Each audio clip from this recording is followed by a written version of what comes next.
안녕하세요. 강남대학교에서 전쟁으로 보는 역사를 담당하고 있는 조청현입니다. 이제 마지막 강의가 되겠네요. 여러분들 고생 많으셨고요. 어, 먼저 시험 공지부터 드리는 게 맞을 것 같습니다. 어, 가끔 문의가 오는데 이 전쟁으로 보는 역사는 4월 18일 목요일 2시 40분에서 3시 55분까지 시험을 보도록 하겠습니다. 전쟁으로 보는 역사는 4월 18일 목요일 2시 40분에서 3시 55분까지 시험이니까요. 반드시 여러분들이 참여를 해주셨으면 하는 바람이 있네요. 사실 뭐 시험이라는 것은 학생들이 평가를 하는 것이기도 하지만 뭐 제가 잘 가르쳤는지 잘 가르치지 못했는지 또 평가하는 것이기도 하죠. 자, 그러면 이제 이 나폴레옹의 몰락으로 이제 전쟁으로 보는 역사 마지막 수업을 나가도록 하죠. 앞서 탈지트 조약으로 이제 끝냈었는데요. 이 탈지트 조약 이후에 나폴레옹은 되도록 전쟁을 피하려고 애쓰게 됩니다. 그는요, 오스트리아를 달래기 위해 1808년에 에어푸르트에서 메테르니와 회담했고, 이듬해에는 그럼에도 불구하고 전쟁을 일으킨 오스트리아를 격퇴한 다음에 이 조세핀 황후와 이혼하고 1810년 3월에 이 오스트리아 합스부르크의 이 마리 루이즈와 재혼을 하게 됩니다.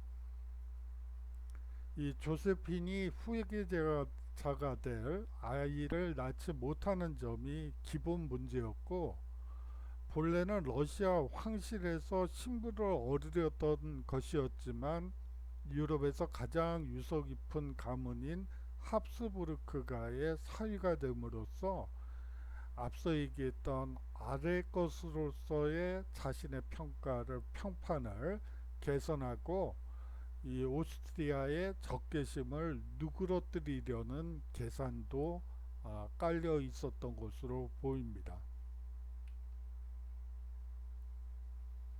그러나 그는 영국과는 화해할 뜻이 전혀 없었습니다. 1806년 점령한 베를린에서 발표한 칙령에 따른 대륙 봉쇄령은 영국뿐만 아니라 유럽 각국을 경제적으로 힘들게 했죠. 프랑스에서도 상공업자들을 중심으로 불만이 높아졌으며 봉쇄령을 뚫고 밀무역이 왕성해지자 1809년에는 영국과 특별히 무역할 수 있게 해주는 특허장을 발행하게 됩니다. 그것이 프랑스 상인에게만 주어진다 하여 나머지 유럽의 분노를 북돋았죠. 그런 대륙 봉쇄령 강요의 연장선상에서 1807년 영국의 동맹자 포르투갈을 제압한 다음 스페인까지 노려 친형 조세프를 스페인 왕으로 앉히고 이에 반발하는 스페인인들을 제압하고자 1808년부터 반도 전쟁을 벌이게 됩니다. 그리고 영국이 포르투갈에 상륙하며 반도 전쟁에 끼어들고 오스트리아가 여기에 호응함으로써 제5차 대프랑스 동맹 전쟁이 일어나게 되죠. 당시에 나폴레옹은요, 병력을 대거 스페인으로 보낸 상태라서 오스트리아와 싸우기가 버거웠습니다. 그러나 오스트리아 지휘관들의 오판 등을 이용해 서전에서 힘겨운 승리를 계속 거두고 다시 한번 빈을 합스부르크가의 수도인 빈을 점령하게 됩니다. 그러나 5월 22일에 아스페른 에슬링 전투에서는 다뉴브 강이 범람하여 다리가 끊기는 바람에 병력이 양분된 상황에서 적의 맹공을 받아 한때 패색이 짙었으나 가까스로 무승부를 만들기도 하죠. 한편 티롤에서도 반란이 일어났고 러시아와 프로이센도 언제 적으로 돌아설지 모르는 상황이라 전망은 한때 매우 어두웠습니다. 그러나 7월 5일에 바그람 전투에서 나폴레옹은 분전 끝에 승리를 거머쥐게 되죠. 모양은 아우스터리츠와 비슷하게 고지에 포대를 설치하고 중앙 돌파를 시도하는 식으로 이루어졌지만 그때보다 프랑스군의 결집력은 약했고 오스트리아군의 전투력은 강했습니다. 나폴레옹은 결국 불세출의 카리스마까지 동원해 승리할 수 있었죠. 비가 쏟아지고 벼락이 내리치는 가운데 이 전장에서 저 전장으로 조금만 불리해 보이는 지점이면 직접 달려가 저격당할 위험도 무릅쓰며 일선에서 병사들을 독려했던 것입니다. 아무튼 값을 많이 치른 승리였죠. 오스트리아군 3만 5천을 쓰러뜨렸지만 사실상 프랑스군의 사상자도 2만에 달할 정도로 사실상 힘겨운 전투였습니다. 난과 라잘 원수가 이 전투에서 전사하게 되죠. 나폴레옹의 옛 연인인 데지레 클라리와 결혼했고 그 덕에 원수까지 오른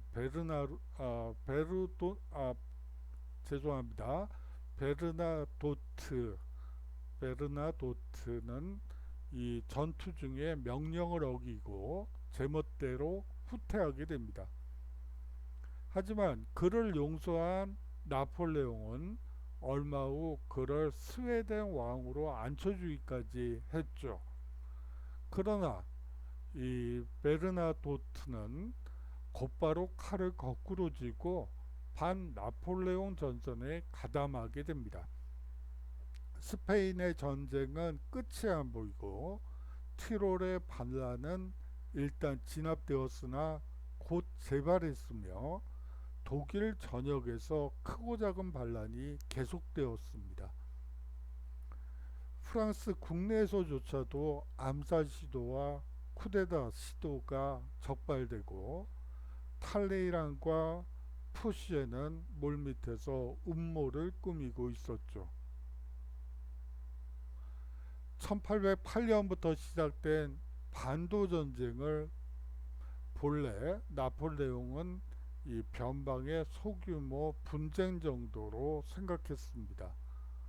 그러나 결국 나폴레옹 본인이 나서지 않을 수 없는 상황이 되었고 1814년까지 이어지면서 나폴레옹 몰락의 중요한 원인이 되죠. 스페인은 트라팔가 해전에서 프랑스 함대와 함께 영국과 싸웠을 만큼 1795년 이후 나폴레옹의 충실한 동맹자였습니다. 카를로스 4세의 총신이자 왕비의 애인이던 고두이는 프랑스의 영향을 받아 국정을 개혁하는 한편 포르투갈을 손에 넣으려 했죠. 하지만 그가 주도에 맺은 1807년에 퐁텐블로 조약이 대륙 봉쇄령을 강화하는 한편 포르투갈 공략을 빌미로 프랑스군을 스페인에 들이는 결과를 낳자 스페인인들 사이에서는 날로 불만이 고조되었습니다. 결국 1808년 3월 17일에 아랑후에스 반란으로 고도인은 실각하고 카를로스 4세는 페르난도 왕자에게 양위를 하게 되죠. 5월 2일에는 마드리드에서 반프랑스 민중봉기가 일어나 프랑스 군인들이 살해되었는데 현지의 프랑스군은 잔혹한 진압에 나서 이 민중을 학살하고 포로들을 무더기로 총살했죠. 그리고 나폴레옹은 반란 진압의 명목으로 군대를 파병해 아랑후에스를 점령하더니 페르난도와 카를로스를 가둬버리고 꼭두가시 의회를 소집하여 조세프를 새 왕으로 옹립하게 됩니다. 스페인인들은 바야흐로 민족주의의 불길에 휩싸이게 되죠. 스페인 전역에서 무장봉기가 일어나 프랑스 타도와 페르난도 보기를 부르짖었습니다. 프랑스인은 반도전쟁으로 스페인은 해방전쟁으로 부르는 전란의 시작이었죠. 봉기에 참여한 스페인의 정규군은 군사력에서 별 문제가 되지 않았지만 이들과 합세한 민중의 지칠 줄 모르는 게릴라전과 영국의 적극적인 지원은 이 전쟁이 좀처럼 끝나지 않는 구렁텅이로 만들어버렸습니다. 7월에는 디퐁 장군이 2만 명의 프랑스군과 함께 항복하고 조세프는 마드리드를 버리고 달아나 버릴 정도로 상황이 위급해졌죠. 결국 나폴레옹이 10월에 20만의 병력을 끌고 직접 피레네 산맥을 넘어왔습니다. 그는 몇 주 만에 스페인군을 쓸어버렸고 영국군도 밀어붙여 바다로 다시 내몰았죠. 하지만 몇몇 전투에서 이긴다고 문제가 해결되지는 않았습니다. 뿔뿔이 흩어진 적 병사들은 산속으로 들어가 게릴라전을 계속했고 프랑스나 중부 유럽과 달리 비포장 도로였던 스페인의 길로는 빠른 기동이 어려웠습니다. 일교차가 극단적으로 큰 날씨도 병사들을 질력나게 만들었으며 무엇보다 현지 조달식의 보급이 곤란하다는 게 문제였죠. 앞서 얘기한 바대로 선징발 후 지불식으로 하려 해도 민족 감정에 불타는 현지 주민의 협조를 얻기 힘들었고 무엇보다 징발할 만한 물자 자체가 별로 없었습니다. 결국 프랑스군은 야만적인 약탈로 배를 채우려 했으며 학살과 강간이 잇따랐죠. 이는 저항의 불꽃을 더욱 거세게 타오르게 하는 땔감 역할을 하였습니다. 스페인 사제들은 프랑스인과의 싸움은 성전이다. 프랑스군을 죽이면 살인죄가 되지 않고 오히려 천국에 가게 된다고 가르쳤죠. 가혹행위는 증오가 증오를 낳으며 점점 심해졌습니다. 어느 마을에 들어선 영국군은 강간당한 뒤 사지가 잘린 여자들의 시체로 우물이 가득 메워져 있는 광경을 목격했고요. 다른 마을에서는 프랑스 병사들이 토막난 채로 벽에 못 박혀 있는 것을 직접 보고 망연자실했다는 기록도 있습니다. 결국 나폴레옹은 오스트리아를 상대하기 위해 1809년 2월에 20만의 군대를 남긴 채 파리로 돌아가게 됩니다. 1810년부터 웰링턴의 영국군이 포르투갈에 오면서부터 정규 전투에서도 스페인 쪽이 이기기 시작했죠. 1812년 7월에는 마드리드가 웰링턴에게 떨어졌고 1813년 6월에 비토리아 전투로 스페인 해방은 결정적인 것이 되었습니다. 조세프는 맨몸으로 허겁지겁 달아났으며 페르난도가 다시 왕위에 오르게 되죠. 10월에는 웰링턴이 피레네 산맥을 넘어 프랑스로 돌입하게 됩니다. 반도 전쟁은 나폴레옹에게 중요한 교훈을 준 전투였죠. 전 세계를 상대로 끝없이 전쟁을 할 수는 없는 일이며 어느 땅에서나 자신이 세운 원칙대로 전투를 할 수도 없다는 사실 말입니다. 프랑스 민족주의로 국민 군대의 사기를 북돋웠다면 마찬가지로 스페인인이나 독일인, 러시아인도 민족주의에 불타 그에게 맞설 수 있었음을 보여주는 사례가 이 이베리아 반도 전쟁이라고 볼 수가 있겠죠.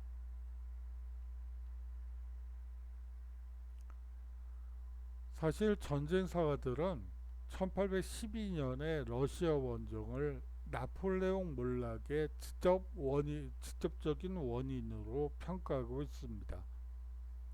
서쪽에서 영국, 스페인과 전쟁하고 있으면서 동쪽에서도 강대한 러시아를 상대로 원정을 감행한 일은 무모했다고 비판하고 있죠. 그러나 어쩌면 그것은 양면 전쟁을 피하기 위해 벌인 것이라고 볼 수도 있을 것 같아요. 나폴레옹은 러시아의 저력을 부담스러워했으며 틸지트 이전부터도 늘 러시아와 화친하고 영국하고 싸운다는 방침을 전략의 기본으로 삼고 있었기 때문이죠.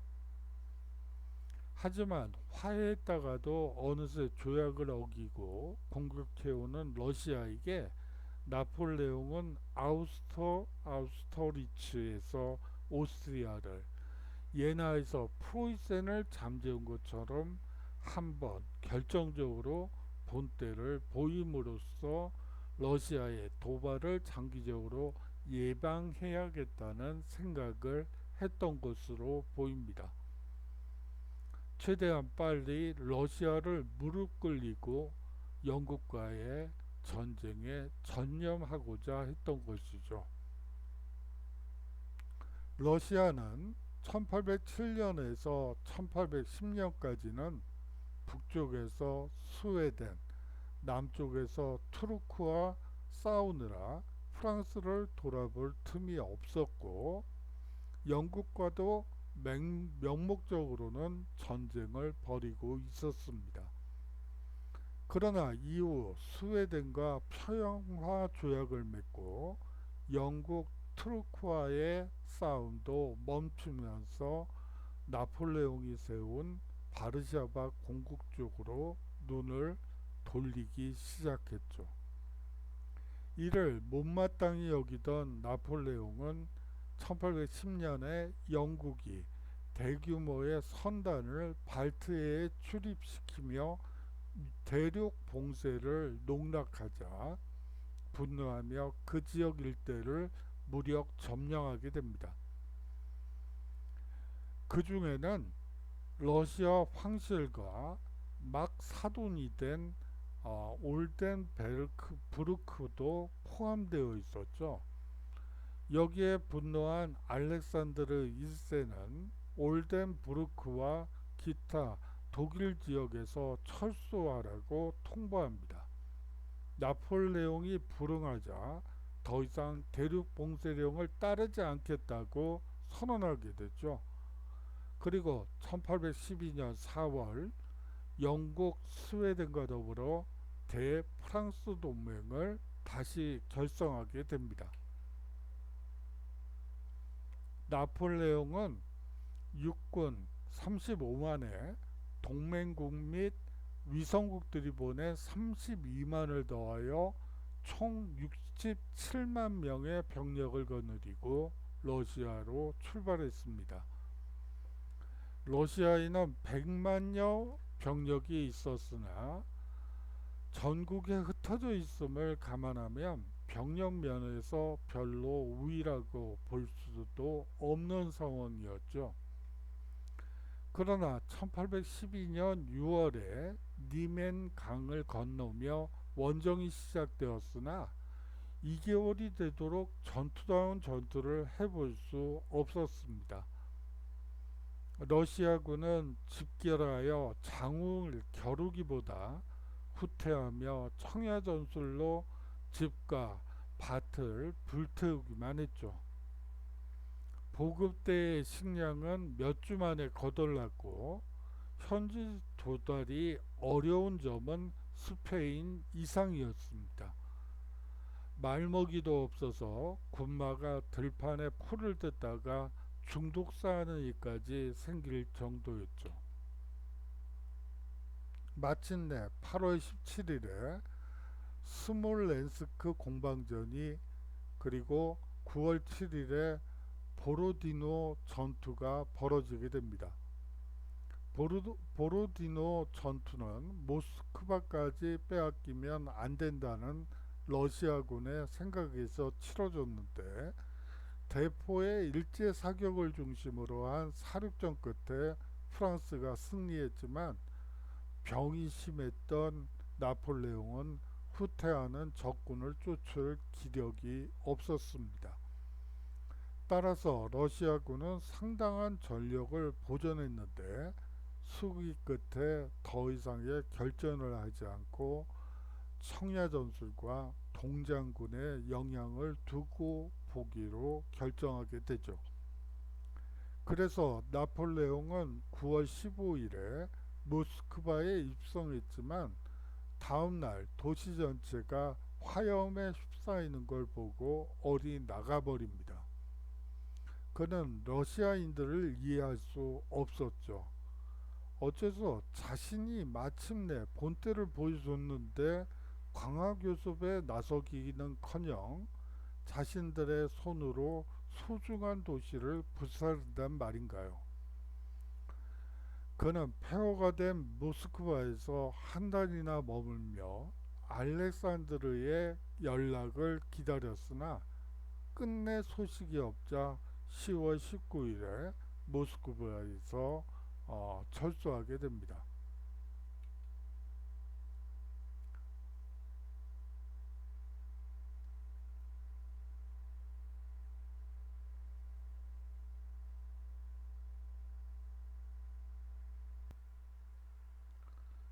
그 이제 뭐 그 시험과 관련해서 말씀을 드리고 끝내는 게 맞을 것 같네요. 그 시험은 7년 전제까지만 보도록 하겠습니다. 그 이후에 얘기됐던 부분들은 나폴레옹 전쟁 같은 경우에는 굳이 시험 범위로 넣지 않고 7년 전쟁까지만 하기로 하고요. 대부분의 문제가 가로넣기로 채워져 있습니다. 여러분들께 좀 죄송해요.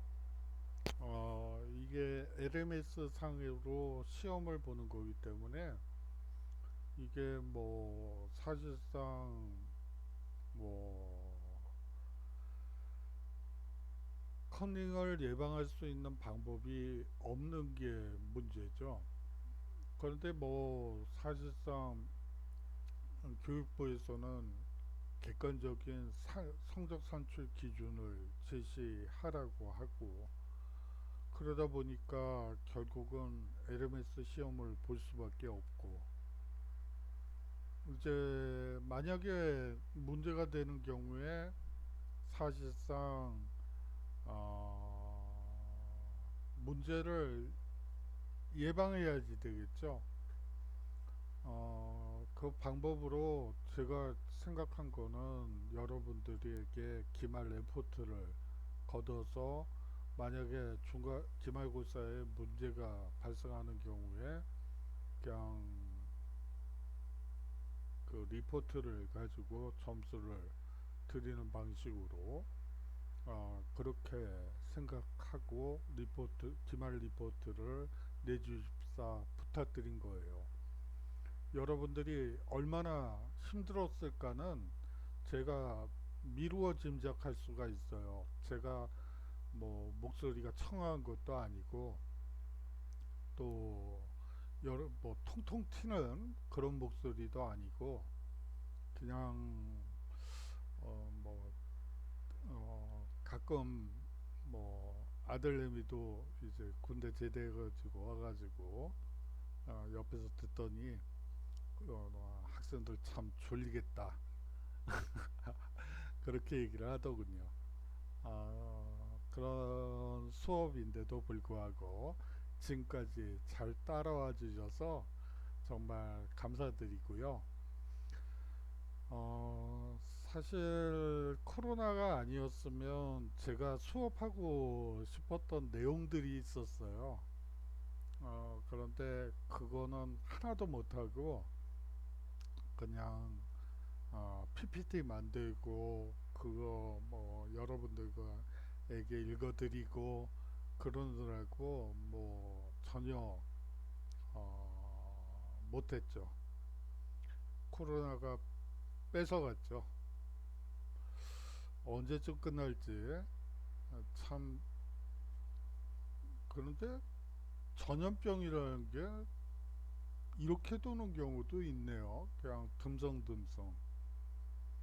이 전염병이라는 거는 과거 역병이 한번 돈다는 거는 마을 전체에 거의 대부분이 감염이 이루어지고 뭐 그 중에 한 절반 정도가 죽는 그런 것을 보통 역병, 전염병 뭐 이렇게 얘기를 했었는데 요번 역병은 뭐 그런 성격은 또 아닌 것 같고 그래요. 그건 또 다행이긴 하긴 한데 그래요. 여하튼 사실 1학년 학생들이 제일 가슴이 아프죠. 왜냐하면 대학 생활은 뭐 공부도 중요하지만 대인 관계를 넓히고 자신이 뭐에 관심이 있는지 또 관심 분야를 넓혀 나가고 또 좁혀 더 깊이 들어가는 그런 과정인데 뭐 동아리 활동도 해보고 MT도 가보고 뭐 그래야지 되는데 뭐 이건 거의 그럴 경험을 쌓을 여지가 없네요. 참 그래요. 난생 처음 보는 일이에요. 아니 뭐 학생들 얼굴 한번 보지 못하고 종강하는 것은 난생 처음이네요.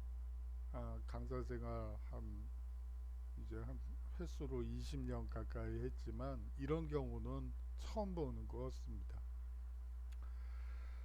어, 다음 강의에서 또 만나자는 말은 여기선 아니네요. 여하튼 수고 많으셨고요. 뭐 인연이 닿으면 또 만나게 되겠죠. 만날 일이 없겠죠. 그럼 뭐 재수강연밖에 더 방법이 없으니까 만날 일이 없어야죠. 여하튼 7년 전쟁까지 시험을 보고요. 대부분 괄호넣기 문제로 출제를 했고 문제수는 제법 많고요. 그렇게 생각을 해주시면 되고 그 괄호넣기는 대부분 PPT 내용과 같다라고 보시면 되고요. 일부 학생분들이 그 PDF 편집권을 좀 달라고 비밀번호를 달라고 부탁을 하셨는데 그거는 공개하진 않겠습니다. 왜냐하면 이걸 오려 붙이기 하는 방법도 있기 때문에 그런 우려도 있기 때문에 그것 때문에 하지 않죠. 그렇다고 뭐 여러분들은 안 믿는다는 얘기는 아니고요. 또 있을지도 모르는 그 돌발 사건에 대비하는 거죠. 아, 예, 수고 많으셨고요. 뭐 행복하게 잘 사시기 바랄게요. 자, 그러면 안녕히 계십시오.